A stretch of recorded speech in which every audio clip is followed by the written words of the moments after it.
रंग बरंगे पहनावे और हंसते उजले चेहरे, रस्मों रीति रिवाजों के सदियों से नक्शे हैं गहरे। मीठी मीठी हर बोली है, मीठे हैं संगीत, मनमोहने गीतों में जल के इस धरती की प्रीत। मन के मेले मस्त कलंदर, हर सू दिल दरबार, ढोल बजे और मिलकर झूमे, हंसकर बांटे प्यार। अल्लाह तुझको सदा सलामत रखे प्यारे देश। रोशनी और रंगों के धारे, आंख के तारे देश। प्यार के मारो बंजारो, पधारो मार देश। केसरिया बालमा मुझे पधारो, पधारो मार देश, देश रे पधारो मार देश।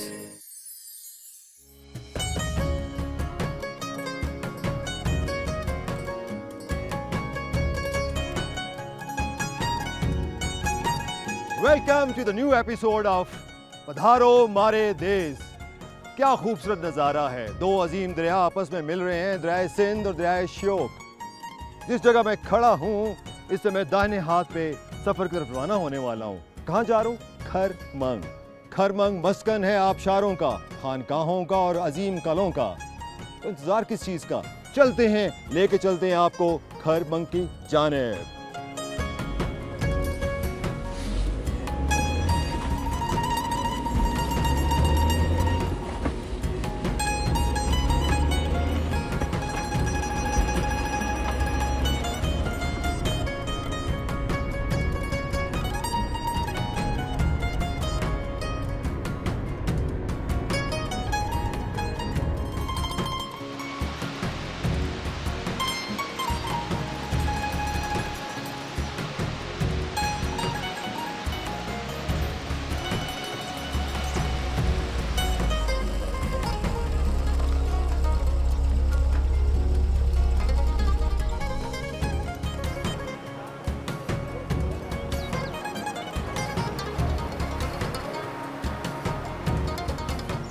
मंटोखा वाटरफॉल खरमंग का सबसे बड़ा चार्मिंग टूरिस्ट पॉइंट। पूरे पाकिस्तान से और गैर मुल्की भी इस पॉइंट पे आते हैं और लुत्फ़अंदोज़ होते हैं। ठंडे मीठे पानी से पीते भी हैं, नहाते भी हैं और लुत्फ़ भी उठाते हैं। और कुछ टूरिस्ट दूर से बैठ के नज़ारा भी लेते हैं। खरमंग जब आप आ रहे होते हैं, हुसैनी चौक पहुँचते हैं, वहाँ से 5 किलोमीटर के फासले पे दाहिने हाथ पे आप मुड़ते हैं। बेहतरीन सड़क है और आप इस मकाम तक आ पहुँचते हैं। वाटरफॉल का चार्म इतना है कि टूरिस्ट से ये जगह भरी हुई है और हम भी जाते हैं, कोशिश करते हैं पानी के करीब और लुत्फ़ उठाते हैं इस वाटरफॉल के पानी का।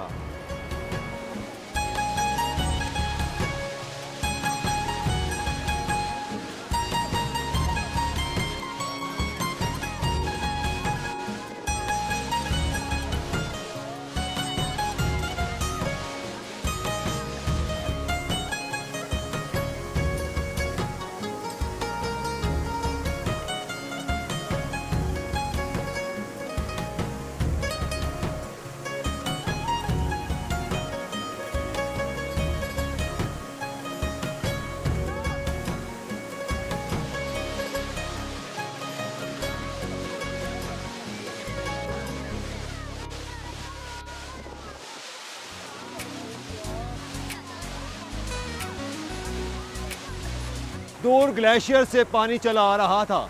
उस पानी को कुछ इस तरह से इंसानी हाथों ने मोड़ा कि ये एक आर्टिफिशियल मंतोखा वाटरफॉल का वजूद आया। इससे जो पानी आ रहा है ये मीठा पानी, पुरफजा जगह है, खूबसूरत मौसम है और ये मुख्तलिफ नाले साथ आकर मिलते हैं इस वाटरफॉल के साथ, जो जाके गिरते हैं इंडस में। और इस पानी का लुत्फ़ उठाने के लिए लोग यहाँ पर आते हैं, कराची से भी, सक्खर से भी, सिंध से भी, कालाबाग से भी और पूरे पाकिस्तान से लोग यहाँ पर आते हैं। और कितना लुत्फ़ है इस ज़िंदगी का कि इंडस जो जाता है वो दूर सिंध में, उसको ये चश्मे, ये नाले, ये आबशारें जाकर मिलती हैं यहाँ से। आप भी इंजॉय कीजिए मंतोखा वाटरफॉल को और हम भी लुत्फ़ उठाएंगे मंतोखा वाटरफॉल का।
बोला था ना कि लैंड ऑफ वंडर्स है, लैंड ऑफ वाटरफॉल्स है खरमंग।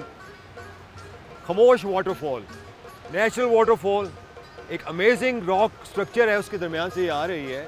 और यहाँ आने की हमें दावत दी थी किसी और ने नहीं, मिन्हाज जैदी ने। कैसे हैं मिन्हाज, खैरियत से आप? और उनके साथ उनके कज़न भी हैं अजलाल। और मिन्हाज, आप मुझे हमेशा कहते थे कि सर आप चले आए खरमंग, और फिर आप कहेंगे कि हमने यहाँ पे रहना नहीं, हमने ठिकाना यहाँ बनाना है। बिल्कुल सर। तो दिल को लगी थी बात, मगर आज देख रहे हैं तो ये वाटरफॉल बहुत से लोगों को यहाँ खींच कर लाती है। कितना टाइम लगता है स्कर्दू से यहाँ आने में? सर स्कर्दू से यहाँ पे ऑलमोस्ट ये 120 किलोमीटर का डिस्टेंस है, लेकिन 120 किलोमीटर डिस्टेंस है, लेकिन बीच में अट्रैक्शंस बहुत ज़्यादा है। जैसे इससे पहले आता है एक मंठो का आबशार, वो भी ज़िला खरमंग में ही, वो बिल्कुल स्टार्टिंग में ही आता है। तो बीच में अच्छे अच्छे प्यारे वैलीज आते हैं, सरमिक वैली, मेहदियाबाद वैली, गासिंग वैली, पारी वैली।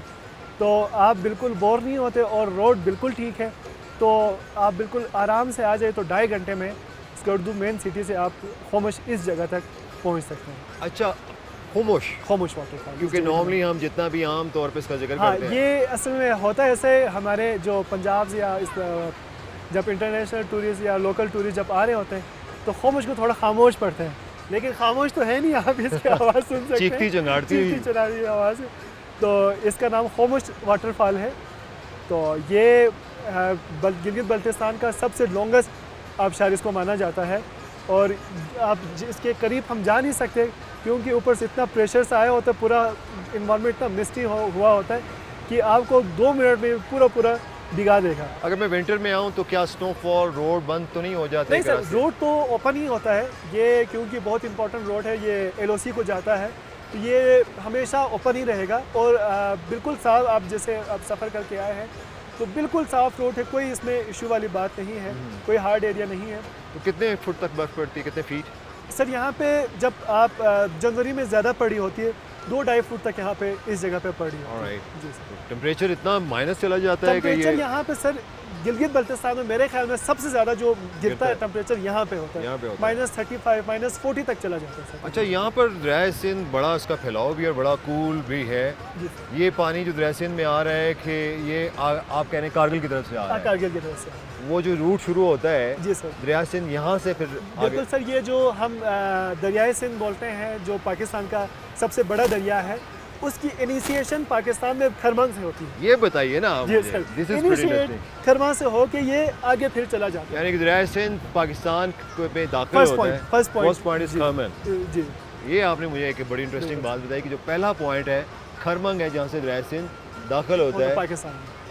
बड़ी खूबसूरत बात की है। दिल तो कर रहा है आपसे बहुत सी और बातें करें, मगर हम चाहेंगे कि आपके साथ एक्सप्लोर भी करें ज़रूर बाकी खूबसूरतियों को भी।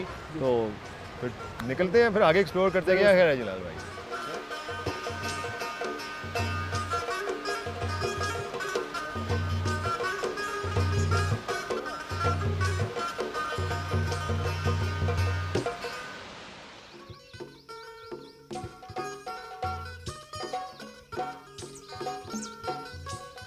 खरमंग कला पाकिस्तान के शुमाली इलाके गिलगित बल्तिस्तान के ज़िले खरमंग में वाक़ है।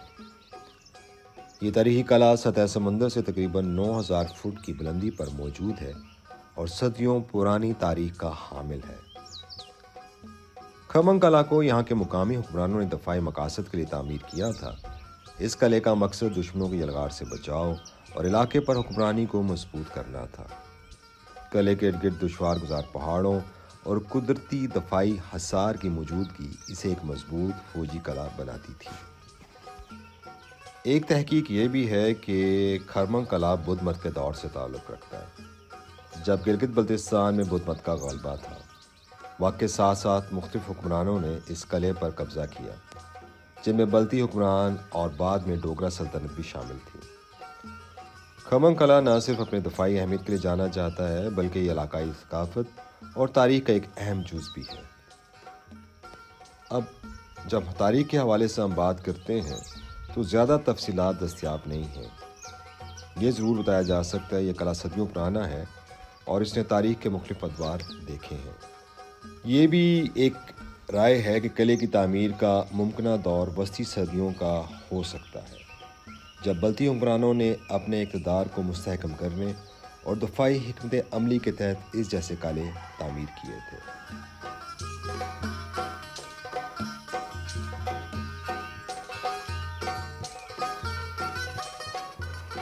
एक बड़ा अच्छा एहसास हो रहा है दरिया के किनारे, और वो भी दरिया सिंध जो खरमंग से शुरू होता है और पूरे पाकिस्तान को सैराब करता है, दरिया सिंध में जाके गिरता है। उसी दरिया के किनारे एक खूबसूरत पुराने कला में हम बैठे हुए हैं, जिसकी हिस्ट्री के बारे में जानने का तजस्सुस तो हर पाकिस्तानी की तरह मुझे भी हुआ। और हम जब यहाँ चले आए तो इस राजा फैमिली ने जिसने यहाँ पे हुकूमत की है, उन्हीं के ख़ानदान से ताल्लुक़ रखते राजा ज़ीशान नौजवान हैं, हमारे साथ बैठे हुए हैं। और हम चाहेंगे कि इस कले के हवाले से, इस इलाके के हवाले से, इसकी अहमियत के हवाले से हमें कुछ एजुकेट करें। ये फोर्ट इस तरह से है कि इसका नाम अंठोक खर से जाना जाता है। आजकल लोग इसको खरमंग खर के नाम से जाना जाता है।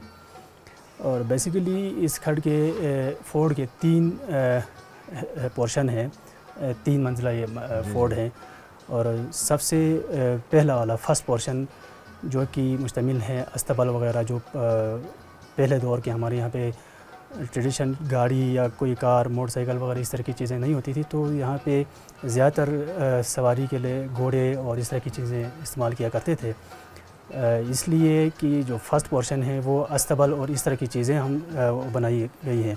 और दूसरा सेकंड पोर्शन है, सेकंड पोर्शन मौसम सरमा के लिए बनाई गई है। उसमें जो है ना वो उसकी ऊंचाई थोड़ी सी ऊंचाई के हवाले से वो थोड़े से छोटे हैं बनिस्बत सबसे टॉप पोर्शन के। और ये थर्ड पोर्शन है, इसको तीसरा मंजिल, जिसमें ये ऐसी इस तरह की तर्ज तामीर आपको देखने को मिलता है कि ये जो है ना इसकी ऊंचाई भी है और इसकी जो है ना डेकोरेशन भी आप को दिखाए जाएंगे। और पूरे इस किले के अंदर 3 हम कहते हैं बल्ती ज़बान में जाड़ों, गर्मियों में बैठने के लिए जो यहाँ के राजा महाराजा जब कोई मीटिंग करते थे या स्पेशली कोई स्पेशल इवेंट्स वगैरह होते थे तो इन जाड़ोक्स वगैरह में हम करते थे, जहाँ पर भी हम बैठे जी, जहाँ पे हम बैठे हुए हैं। ये जाड़ोक बल्ती ज़बान का लफ्ज़ है कि इसके जो है ना स्पेशल डेकोरेशन की वजह से, इस तरह की तर्ज तामीर की लिहाज से इसको जाड़ोक लफ्ज़ जाड़ोक कहा जाता है। आप देख सकते हैं कि इसको जो है ना पिंजरा हम कहते हैं बल्ती ज़बान में, ठीक, पिंजरा। और ये जो है ना स्पेशली ये बैक साइड पे है दरियाए इंडस रिवर, इंडस रिवर के अक़ में बनाया गया है कि तो यहाँ से व्यू भी और गर्मियों में हवादार भी ये होता है जाड़ों को।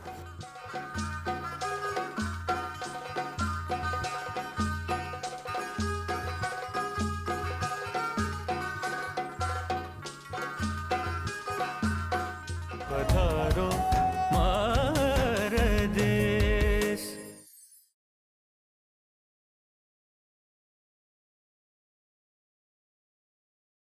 पधारो मार देश।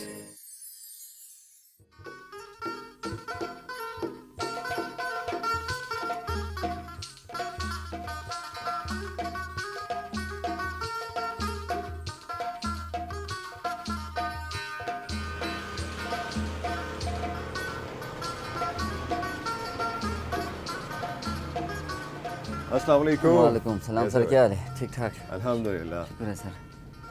खरमंग घूमते घूमते उसको एक्सप्लोर करते करते फिर हम आ पहुँचे हैं स्कर्दू वापस। पता है क्या, जिस शॉप पे मैं खड़ा हूँ, आप किसी भी शहर किसी भी जगह एज अ टूरिस्ट भी जाते हैं तो वहाँ की जो अट्रैक्शन होती है आपके लिए, वहाँ के सियाहती मकामात तो होते हैं, मगर साथ साथ आप ड्राई फ्रूट में भी इंटरेस्टेड होते हैं, ख़ासकर जब आप ऐसे मकामात पे आते हैं जिन्हें आप पहाड़ी इलाका जात कहते हैं। उसके अलावा वहाँ के जो कल्चर और हेरिटेज से जुड़ी होती हैं चीज़ें, जैसे कि लिबास हो गया, ज्वेलरी होगी, जेम स्टोन्स हो गए, वहाँ का जो लिबास होता है वो भी आपके लिए एक बड़ा अट्रैक्टिव पैकेज होता है। ज्वेलरी, जेम स्टोन्स बड़े मशहूर हैं गिलगित बल्तिस्तान के।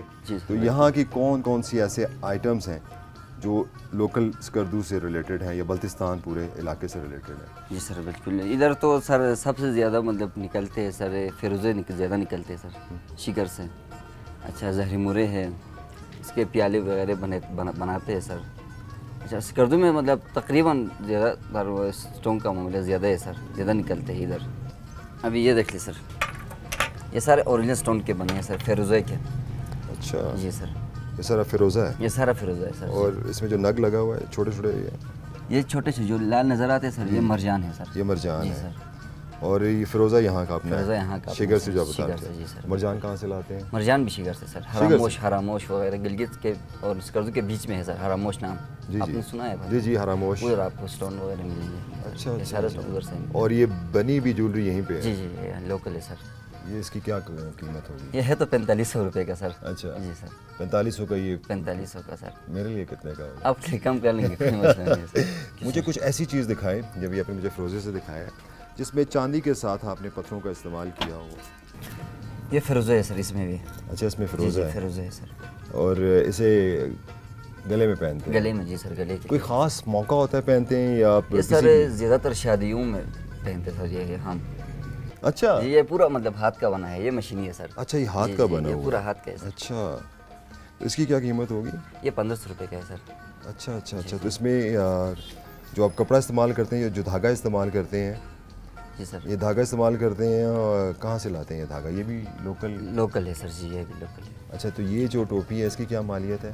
ये तो मशीनी है सर, अच्छा, कुछ ये खास मशीनी नहीं है। इसमें जी। ये मशीनी चीज़ है। ये स्कर्दू में है कि हुंजा में भी पहनी नहीं, ये जाती है? हुंजा में भी पहनते हैं सर, स्कर्दू में भी पहनते हैं। अच्छा, लोकल है जी सर, ये भी।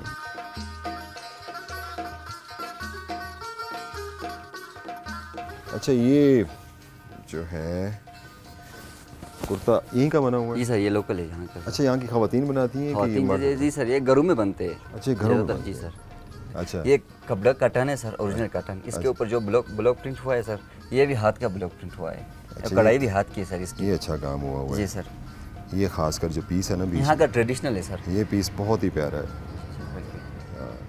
अच्छा, ये यहाँ का ट्रेडिशनल है। ट्रेडिशनल है जी सर। गुड।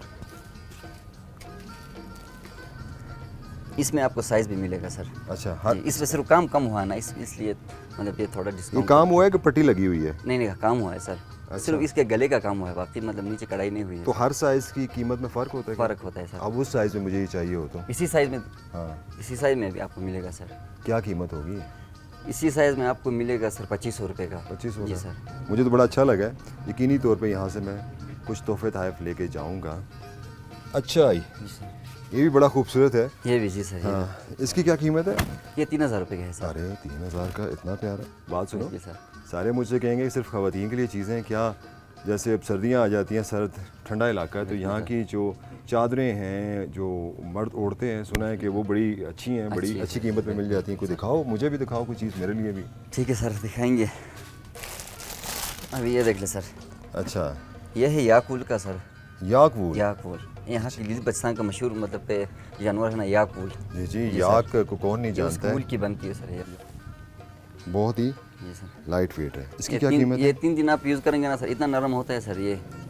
मज़े का बात ये है कि इसका बुर भी नहीं निकलता है। याकवूल? हाँ, 10 साल भी पहनो, 20 साल भी पहनो, क्या? बुर निकलने वाला चीज़ नहीं है सर ये। क्या कीमत है इसकी?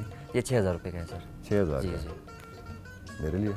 आपके लिए कम कर देंगे, कोई मसला नहीं है सर, आप पसंद करें। जज़ाकल्लाह, बहुत अच्छा लगा।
गिलगित बल्तिस्तान की सरजमीन सोना उगलती सरजमीन कहलाई जाती है। यहाँ पे ना सिर्फ मादनियात पाए जाते हैं बल्कि यहाँ का फ्रूट भी बड़ा मशहूर है अपने मुनफरिद जायके की वजह से। यहाँ पे चेरीज़ पाई जाती हैं, यहाँ पे एप्रिकॉट्स पाई जाती हैं, आलमंड्स, वॉलनट्स। ऑर्गेनिक फूड होने की वजह से एक बहुत बड़ी मार्केट इसका इंतज़ार कर रही है। अस्सलाम वालेकुम। कैसे भाई? अल्हम्दुलिल्लाह सर, कैसे खैरियत से? बस शुक्र अल्हम्दुलिल्लाह खैरियत से था। थोड़ी देर पहले यहाँ आकर इतना फ्रूट देखकर दिल ललचाने लग पड़ा है, मुंह में पानी आने लग पड़ा है। क्या नाम है आपका? आबिदीन अली सर। आबिदीन भाई, यहाँ पर मुझे अगर आप ड्राई एप्रिकॉट्स दिखाएं जो यहाँ के ख़ास सौगात है, जी सर। और साथ साथ उससे पहले बताना है कि इससे ड्राई कैसे किया जाता है, कितना टाइम लगता है? सर इसको ड्राई करने का जो प्रोसेस है वो कम से कम जो है ना हफ्ता लग जाता है इसको ड्राई करने में। सबसे पहले इसको जो है ना हम सिंगल खुबानी का गटक निकाल के इसको हम धूप में सुखाते हैं, हल्का से सुखाते हैं, फिर उसको हमने थोड़ा सा साये में लेके जाना है सर। इसको ले जाके थोड़ा वहाँ पे सुखाए, फिर उसको थोड़ा सा नर्म रख के इसको हमने लेयर वाइज बनाना है सर। इसीलिए हम इसको कहते हैं डबल खुबानी। ये जो खुबानी मैंने आपको दिया, हमारे यहाँ पर 25 किस्म से ज़्यादा खुबानी पाए जाते हैं। उनमें से सबसे जो टॉप क्लास की खुबानी है हमारे लोकल जो ज़बान में उसको कहते हैं हलमन खुबानी, जो जब आप खाएंगे ना सर आपकी गुड़ मुंह में जो गुड़ की तरह हल हो जाएगी खुबानी। इसकी ये खासियत है सर। बाकी हमारे यहाँ पर ट्रेडिशनली बहुत सारे चीज़ों के लिए ये इलाज के तौर पर इस्तेमाल करते हैं। अगर मैदे के मरीज़ हो, किसी का हजमे का मसला हो, तो हमने सुबह इसको नाश्ते से पहले शेक बना के या उसको जूस हम उसको पिलाते हैं सर। ये तो होगी खुबानी। जी सर। दूसरी यहाँ की कौन सी सौगात है? हमारे यहाँ के जो लोकल अखरोट है सर, अखरोट आप देखें सर, ये अखरोट आप ऐसा करें इसको एक हाथ से ही ये टूट जाता है सर। इसकी जो खासियत है ये सर, बिल्कुल जो है आप जोर लगाएंगे लेकिन आप ऐसे ही इसको ये निकाल के खा सकते हैं सर। बिल्कुल जो है ना कागज़ी अखरोट हमारे पास होते हैं सर, और ये थोड़ा सा छोटे होते हैं। इसके जो टेस्ट है ना सर, ये भी बहुत मज़े की होता है। अच्छा, ये जो अखरोट है जी, इसको आप ऐसे बेचते हैं इसका, या इसकी जैसे गिरी का तेल होता है इसका तेल भी होता है? इसका हमारे पास तेल भी है सर, और इसकी जो गिरी है वो भी है सर। बाकी आपकी अखरोट की जो पहचान है, जब आप उसको हाथ पे लेंगे सर, इसको थोड़ा सा दबाएंगे तो इसके अंदर से जो तेल निकलता है ना सर, उसकी निशानी कि अखरोट के अंदर से तेल निकला हुआ है या बगैर निकला हुआ है। जो अखरोट ऑर्गेनिक चीज़ है या और जो ना इनऑर्गेनिक चीज़ है। जो ऑर्गेनिक है उसके अंदर जब दबाएंगे तो आपके हाथ के ऊपर चमक आ जाएगी। चमक आ जाती है सर। अच्छा जी सर। ये खासकर किस इलाके से आता है? ये सबसे जो मशहूर होता है वो शिगर का होता है। शिगर एक जगह है सर, 20 हिल में सबसे टॉप क्लास के जो ना अखरोट पाए जाते हैं सर। अच्छा, अब ज़रा मुझे यहाँ के बादाम भी दिखाएं। ये सर ये लोकल बादाम, ये कागज़ी बादाम है। ये आप एक हाथ से तोड़ेंगे ना सर, ये बिल्कुल टूट जाता है और इसके दाने ऐसे निकलेंगे सर। ये किस इलाके में ज़्यादा होता है? ये हमारे यहाँ पे ये खरमा में भी होता है, शिगर में होता है, हर जगह पे कचूरा स्कर्दू हर जगह पे पाए जाते हैं। ये कितना किलो है? ये 1800 रुपये केजी है सर। बहुत बहुत शुक्रिया, आपसे बातचीत करके बड़ा अच्छा लगा। और अब आपसे इजाज़त चाहता हूँ, यहाँ से आगे मैंने कहीं जाना है, आपको साथ लेके चलता हूँ।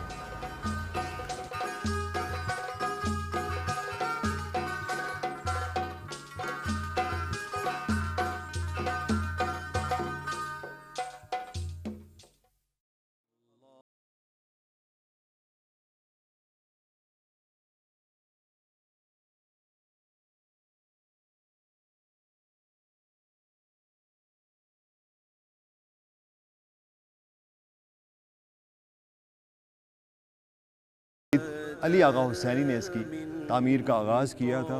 41 बरस के बाद इसकी दोबारा तमीर नौ हुई।